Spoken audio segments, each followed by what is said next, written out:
Ladies and gentlemen, the originator of the character of Alistair Pratt, spelled P-R'-A-T-T.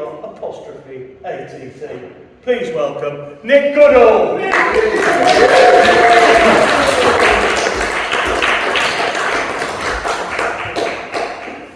They do say if you hang around Aaron long enough, something unexpected will happen. And I had no idea that was going to happen, even when I was recording that for him. I'm not usually an actor, and I may well be a retired newsreader, but at least in his imagination. Two of the country's leading, most published and loved poets, Johnny Clarke and Martin Newell, had dinner the other day and agreed amongst themselves that to become a good poet, you should read a lot of poetry. But to become a really good poet, you should master the art of parody, deconstructing classics and styles you like, and then putting them back together again, a bit like a gold clock, was the phrase they used. So I'm going to give you a couple of poems which are homages, parodies, or just simple theft from both of those poets. The first one is a love song to Johnny Clarke. Will you let me be your Johnny Clarke? I want to be the dog that barks. Will be the voices in the dark, watching box sets of Poldark. Will you let me be your school caretaker, your Saturday night defibrillator? With you I'll be the masticator. Could you be my blotting paper? Will you be forever home and call, not text? It's called a phone. Expect to give the dog a bone on your coffee. I'll be the phone. Will you react favourably, put the baton in boulangerie, read my poems out in threes, foreplay horizontally? Will you love me like a horse? I've got the house brand special sauce, eat kimchi till my voice is hoarse, our loving will be coarse, of course. Will you be my final date? I am implying mortal mate. Don't delay, don't hesitate, might not be bad, might not be great. Will you listen to me moan on me? She shat, that bird has flown. I want to pack my dripping phone in your sack of sushi rice.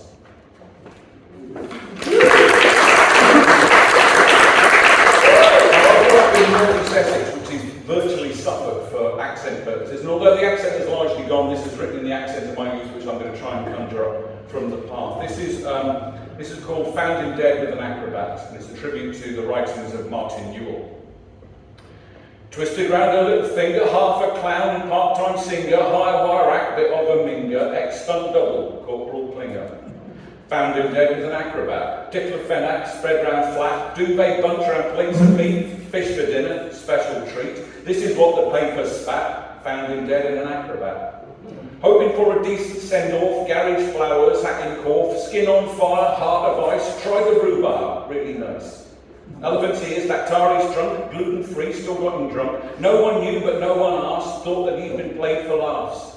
Tried his best, then failed at that. Ready reckoned, scored as twat. Didn't mean to hurt the cat. Found him dead with an acrobat. Found him dead with an acrobat. Went in first, but last the bat. The dirty, rotten, stinking rat. Found him dead with an acrobat.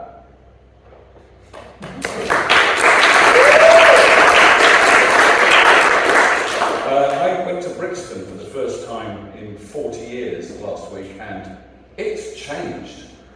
I was lost for words, so I found some and wrote them down. This is called Back to Front. It's about change, people, places, and place.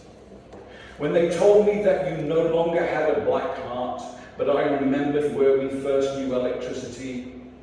In the Japanese kitchen, eat a duck and mouse has become eat a duck and a mouse. And the FOMO is omo, whiter than white, and the doll has become hot yoga. That your corazon is now en Espanol, and the bank's where you go for a poke. In the 2020s, the 20 speakers, young Americans who no longer know where to go, where the 80s from the 1980s went for acne. Thank you very much. My name is Nick.